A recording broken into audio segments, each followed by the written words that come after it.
तो नमस्कार दोस्तों, आप सभी का आप ही के अपने यूट्यूब चैनल पर दिल से बहुत बहुत स्वागत करता हूं। तो दोस्तों, इस वीडियो में हम डिस्कस करेंगे इस वीक में मार्केट में क्या क्या नए बदलाव हो सकते हैं, किन चीज़ों के ऊपर आपको फोकस रखना चाहिए, निफ्टी 50 के टेक्निकल्स क्या दर्शाते हैं। तो सारी चीज़ें वन बाय वन करके हम डिस्कस कर लेंगे। ठीक है। तो सबसे पहले आपको किन चीज़ों के ऊपर फोकस रखना दोस्तों, मार्केट में वोलेटिलिटी रह सकती है किसके कारण, क्योंकि डेल्टा वेरिएंट के केसेस के कारण। रिसेंटली हमने देखा था सेंटर की तरफ से एक नोटिफिकेशन आया था जिसमें उन्होंने बोला था केरला और महाराष्ट्र में जिन डिस्ट्रिक्ट्स में कोविड के केसेस बढ़ रहे हैं वहाँ पे नाइट कर्फ्यू लगाया जाए। तो आपको पता है कभी भी ऐसी न्यूज़ आती है जिसमें बिजनेसेस बंद रहते हैं तो वो बाज़ार के लिए, मार्केट के लिए कभी भी पॉजिटिव सेंटिमेंट्स क्रिएट नहीं करता है। तो इसीलिए इसके ऊपर बहुत ज़्यादा फोकस रहेगा। इसके अलावा जो फेड रिजर्व की तरफ से एक स्टेटमेंट आई है फ्राइडे के दिन, उसके कारण भी हमने देखा था कि डाउ जोन्स में अच्छी खासी तेज़ी देखने को मिली थी। तो उसका भी देखना होगा क्या हालात रहते हैं भारतीय बाजार के ऊपर। तो काफ़ी सारी चीज़ें हम इस एक वीडियो में डिस्कस कर लेंगे। तो सबसे पहले डिस्कस करते हैं क्या क्या फैक्टर्स हैं जो इस बार जो इस हफ्ते मार्केट को गाइड कर सकते हैं। ठीक है। सबसे पहला है जीडीपी डेटा। तो आपको पता होगा इस वीक जीडीपी डेटा रिलीज होगा। So India is going to release its official GDP growth rate number for the June quarter. तो जून क्वार्टर के नंबर आ रहे हैं इस वीक। तो देखना होगा किस तरह से जहाँ पे जीडीपी श्रिंक किया या एडवांस किया, वो सारी चीज़ें हमें देखनी पड़ेंगी। Analyst are expecting it to be close to 20%, which will be largely due to the low base of previous year. तो एनालिस्ट को लग रहा है ये अराउंड रहेगी 20% के। बट देखना होगा एक्चुअल में कितना आता है ये number. But any deviation from expectation can get A reaction from the market. अगर ये मार्केट के सेंटिमेंट्स को वीट कर देता तो हमें अच्छी खासी पॉजिटिविटी भी आ सकती है। अगर ये मार्केट के सेंटीमेंट से नीचे आता है जो एक्सपेक्ट किया जा रहा है तो मार्केट में अच्छी खासी वॉलेटिलिटी भी आप देख सकते हैं। Next is auto sales data. तो इसके अलावा आपको पता है कि हर मंथ के फर्स्ट वीक में ऑटो सेल का नंबर आता है। तो इस बार भी सेम होने वाला है। Automobile company will start releasing their monthly sale data for August during the next week. तो अभी आने वाले सप्ताह में ऑटो सेल्स डेटा के नंबर भी देखने को मिलेंगे। With the situation improving and most of the country now out of lockdown, growth will be watched by investors. तो अगर आप चाहें तो एक छोटा सा, अगर आप फाइनेंशियल एडवाइजर की हेल्प लेके यहाँ पे किसी ऑटो कंपनीज में अगर आप चाहें तो पोजीशन बना भी सकते हैं, क्योंकि हमने देखा था जुलाई मंथ में लगभग सभी जगह पे, इवन और अगस्त में लगभग जो कोविड के कारण लॉकडाउन था वो खुलना स्टार्ट हो गया था।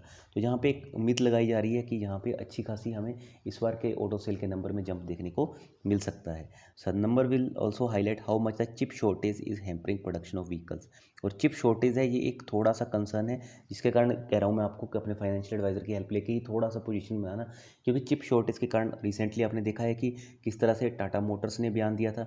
उसके बाद मदरसन सुमी की भी अभी रिसेंटली एक इंटरव्यू हुई उनके डायरेक्टर की, तो उन्होंने बोला है कि अभी उनकी कंपनी चिप के ऊपर ध्यान नहीं दे रही है। Next is PMI data. तो पीएमआई डेटा भी रिलीज होगा। तो market participants will also wait the purchasing managers index which will effect the demand conditions at the factory level. तो कितनी फैक्ट्री लेवल में डिमांड है, क्योंकि आपको पता है सारी मार्केट किसके ऊपर चलती है, डिमांड और सप्लाई के ऊपर, है ना।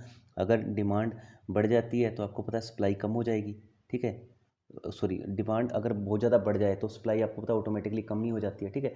डिमांड कम है तो और सप्लाई बढ़ जाए तो भी एक मुसीबत क्रिएट हो जाती है। तो इसके ऊपर पीएमआई डेटा के ऊपर बहुत ज़्यादा फोकस रहने वाला है।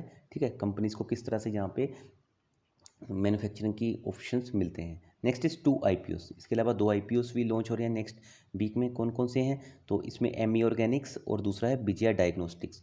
इसमें से जो मुझे एमी ऑर्गेनिक्स, ये बेसिकली कंपनी केमिकल के साथ लीड कर रही है। ठीक है। और इसके मैंने खुद फाइनेंशियल चेक किया तो कंपनी फंडामेंटली ठीक लग रही है। बट इसका जीएमपी अराउंड 50 रुपीज़ है।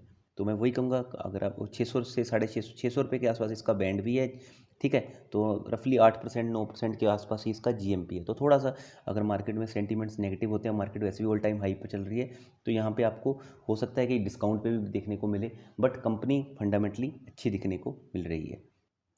और दूसरा विजय डायग्नोस्टिक्स है। ठीक है। ये 2 कंपनियां यहाँ पे लिस्ट होंगी। इसके अलावा एफआईआई फ्लोस, तो आपने देखा है अगस्त मंथ में लगभग ये जो एफआईआई का फ्लो है वो पूरा ही नेगेटिव देखने को मिला है। ठीक है। तो जिसके कारण भी थोड़ा सा ये मार्केट के सेंटीमेंट्स को और भी ख़राब कर सकता है, क्योंकि जिस तरह से एफआई लगातार पैसा निकाल रहे हैं तो डेफिनेटली ये एक अच्छी न्यूज़ नहीं होती है। बट एफआई का फ्लो अभी आपने देखा होगा रिसेंटली फ्राइडे के दिन जो फेड रिजर्व की तरफ से स्टेटमेंट आई है उसके ऊपर भी बहुत ज़्यादा डिपेंड करेगा। So FI flows is likely to be influenced by the Fed commentary. Even then, they are unlikely to commit big fresh money at the stretched valuations। तो बहुत ज़्यादा वैल्यूएशन हो चुकी है भारतीय मार्केट। आप बोल के चले कि इतने ज़्यादा हाई लेवल पे चली गई है, ऑपरेटर ड्रिवन भी है। तो प्लीज़ यार जो भी फंडामेंटल स्टॉक कंपनीज है वहीं पे आप 1 या 2 रुपये जितना भी आप पैसा लगाना चाहते हैं वहीं लगाइए, क्योंकि जो भी पेनी स्टॉक्स में जाने की कोशिश करोगे तो बिल्कुल अपना पैसा खो के बैठ जाओगे। टेक्निकल व्यूज़ की बात करूँ तो दोस्तों अभी भी आप देख सकते हैं अच्छा खासा हमें बुलिश मोमेंट ही देखने को मिल रहा है, बट फिर भी अगर यहाँ पे कोई ब्रेकडाउन आता है तो आप इजीली 16,360 के लेवल्स, और अगर यहाँ से भी मार्केट गिरती है तो 16,250 लेवल के सपोर्ट के आसपास जा सकती हो। और अपसाइड पे बात करूँ तो अभी भी जो बड़ा रेजिस्टेंस रहेगा वो 16,850 और 16,800 के आसपास हमें बड़ा रजिस्टर देखने को मिल सकता है। तो देखना होगा कि मार्केट के कहाँ पे ट्रेड करती है। मुझे ऐसा लगता है जो इस वीक की एक्सपायरी है वो भी 16,850 से 16,500 के बीच में ही होनी चाहिए। बाकी जो भी रहेगा वो आपको पता है कि अगर FIS ने पैसा इतना डाल दिया तो ये 17,000 का लेवल भी इजीली तोड़ के चले जाएंगे।